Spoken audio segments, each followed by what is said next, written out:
morning, good afternoon, and good evening, wherever you're tuning in from across the country and around the world. This is the Life Midwest Podcast, a social sciences podcast that, I always feel like I lose my thunder really fast when that music dies out. I feel like I've got the whole fucking world behind me when I've got a beat behind my voice, but as soon as it drops out, it's like, oh, it's just me.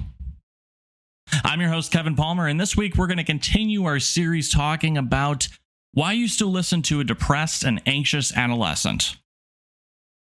More on a serious note, today on the show, what we're actually going to be talking about as we continue our journey into making changes for the better and building a better life for ourselves and those around us, I want to talk about the next steps. Challenges that you might face from people in your life who question you, even after getting an earful from them about how you supposedly should or shouldn't have made the decision that you did. If you're new around here, I'm going to back it up. I'm going to pause here, and we're going to get you up to speed. So I had this theory that I've been running with the last few weeks, that the pandemic for many people presented a figurative fork in the road for us, right? And we were in this odd or indirect way, for the most part, destined to take one of these two paths based on prior choices we made in our lives or circumstances or whatever, right? The first path was this existential crisis of wondering why your life is the way that it is, and is this what you really wanted? The second was a positive and thick, which thick in this context is spelled THICC. Urban Dictionary, that if you're older than 35. Silver lining that allowed us to rediscover or find new passions that excited or ignite our souls. And refer to this as the Laura Skibas of the world, which I'm sure I'm going to circle back to at some point. But Laura Skiba is somebody that we talked to in episode 30 for the My Friends series. And if you haven't checked it out, it's a great episode. It's a really great hallmark, I think, of what we're trying to do here on the show when we have a My Friend episode, where she had this really, the pandemic was such an unfortunate situation for so many people. But you had people like Laura who really took off with their passion, and she actually registered her photography business under an LLC license during the pandemic, which I think is a really great indication of somebody who's like, you know what, this situation sucks, but we're going to turn around, we're going to do something about it. So if you hear me say at any point in the episode or going forward in this show, the Laura Skibas of the world, she's exactly the type of person that I'm talking about. Oftentimes, though, setting all that aside, oftentimes, though, we have between these two choices, making changes, they feel insurmountable. Which is why last week we talked about starting with small decisions, even in the face of opposition from others. We talked about choice paralysis being a real thing, even if we don't have ADHD. Remember, that is a symptom of ADHD. Discovering the passion for working out through the quarantine, which led to a discovery of wanting to lose weight, which led to you no longer committing to overtime at work, which led to dismay from your coworkers because something that benefits from you is now taking away from others. And those others don't like that. They probably spent time convincing you how the extra money was good for you. You have that promotion you'd be eligible for, or other ulterior motive related reasons that are disguised as good intentions. People do this all the time.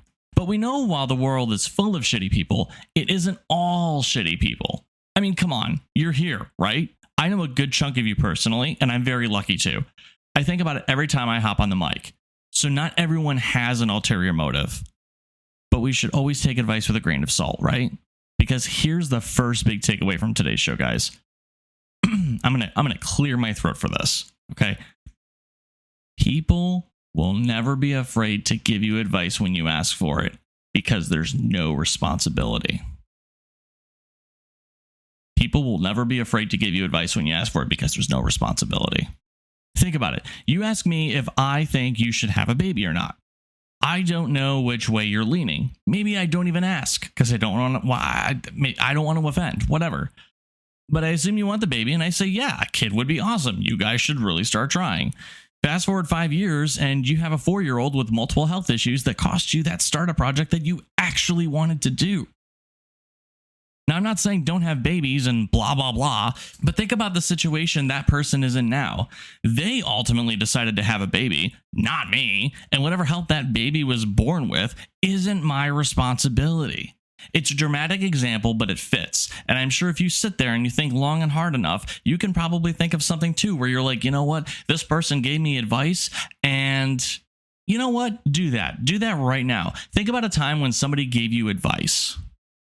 Whether it was like a, hey, do I go direction A or do I go direction B? Did it affect them whether you went one way or the other? And here's the real inception of this. If it did affect them, is it because the way it would affect them negatively? So remember that the next time someone gives you advice. Why? What will be in it for them if I do or don't follow their advice? No matter how sound it is, you should always play devil's advocate and look for the holes in someone's thought process. And that's just about critical thinking. This isn't about trusting no one, but about thinking critically for yourself. If you're going at the pace of this podcast, great. If not, hey, you know it's not live, right? You can go back. But think about the small choices you can make towards that big picture goal. Let's say you completely lost sight of your goal of moving to a part of a country or a world. I think that's an easy one, because I think a lot of people have like, oh, I want to go live in France someday, you know, whatever. That's okay. Why can't you start working towards that now? Just because you're not 18 anymore. Little things like starting to save money wherever you can, a few dollars here, a few dollars there, pack lunch more for work, stop buying your dog toys every time you leave the house. They won't notice, I promise. And eventually you're in a position to make bigger changes. Eventually. Not tomorrow, not next week, probably not even next year, but eventually, because now you have money to invest. A job transition to a higher paying job that'll allow you to pay off your debts or mortgage on your home to make it more realistic to refinance or lease, trade in your car for a lower car payment, and so on. Too many people think they have to start with the most. Here's the problem. This is the problem right here. Too many people think they have to start with the most astronomical and drastic changes to show others that we're making a change.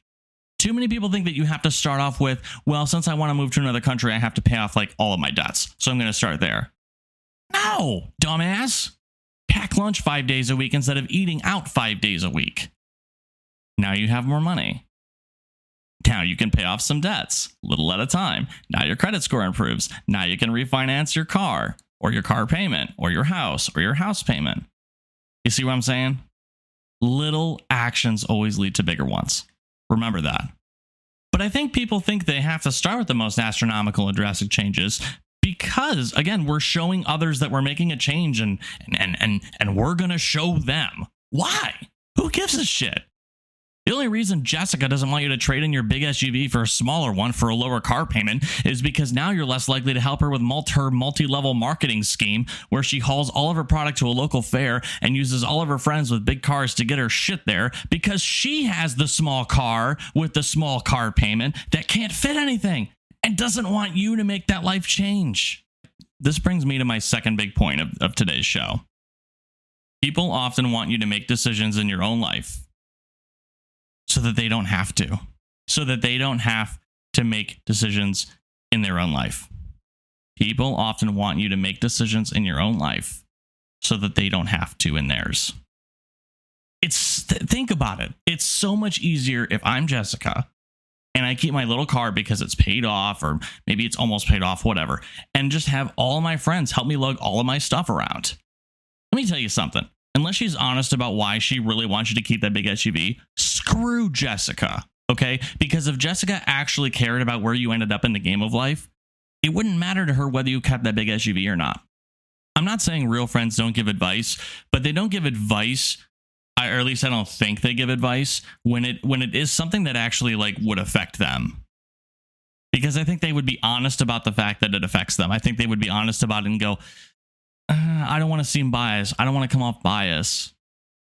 I think that's a good way to tell that someone's being genuine about like their opinion. Is they're like, well, you know, I have a leg in this. Like I don't know if I'm the best person you want to talk to, but you know, here's my opinion for what it's worth. Jessica's not doing that. Screw Jessica. Coming up, you've started to filter out who you're going to listen to and who you're not going to listen to. And you're starting to make these small changes. Are there more obstacles ahead? Stay tuned.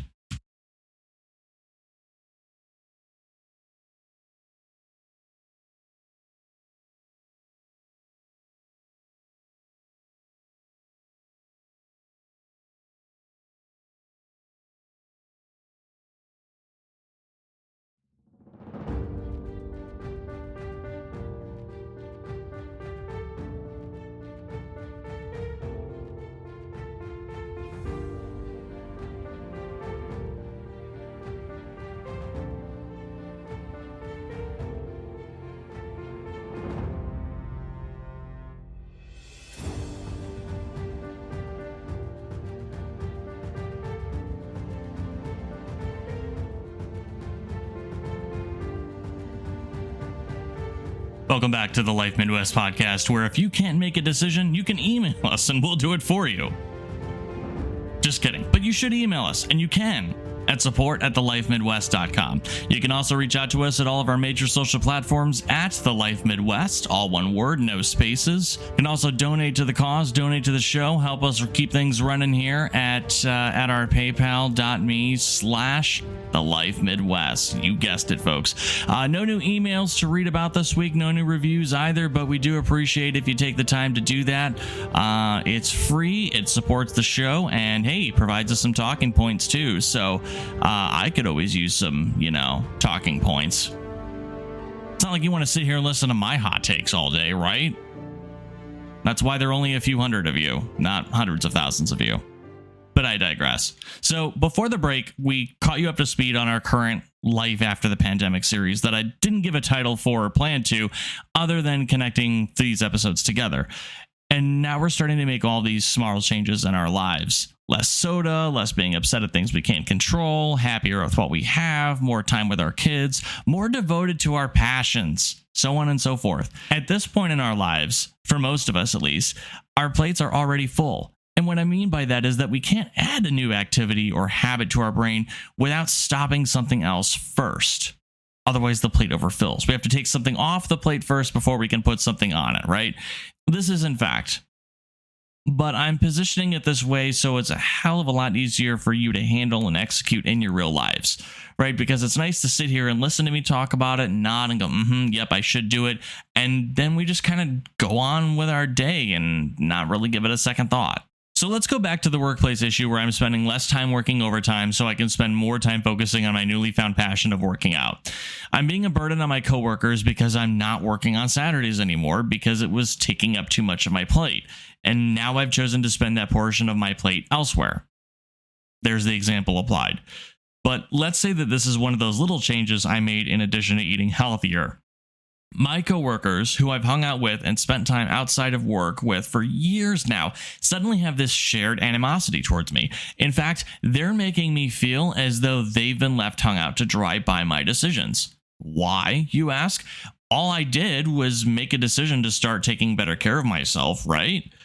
Yes, but now your coworkers are handling more on Saturdays because you aren't there. You start hearing these passive-aggressive comments like how much harder work is now and how Saturdays used to be more easygoing.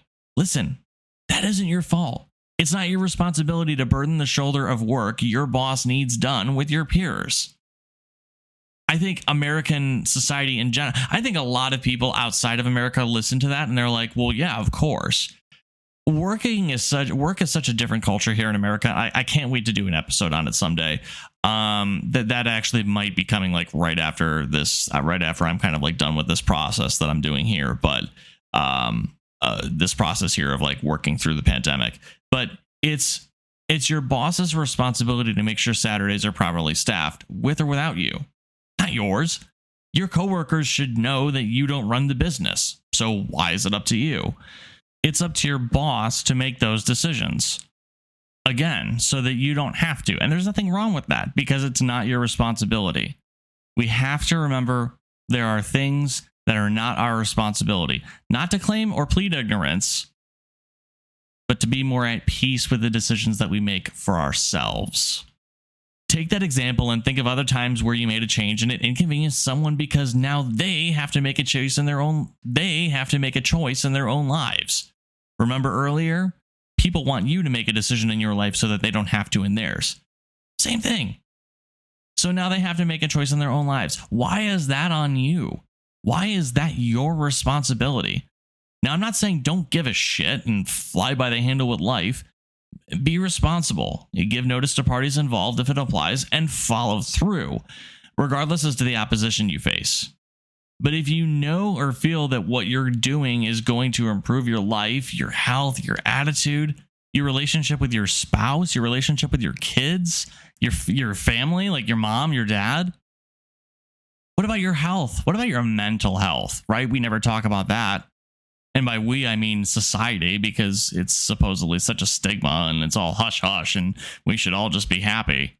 Fuck that. There's obstinance in life and we have to acknowledge it. And the sooner that we acknowledge it, the sooner that we're going to be on a better path for ourselves, right? if it really is something that could end up being a mistake, then yes, be ready to take accountability for that. But only if that mistake happens, not because of the ramifications of your initial decision. Here's what I mean by that.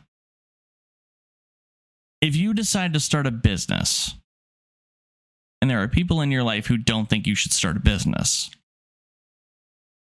don't apologize to them when it hasn't failed yet.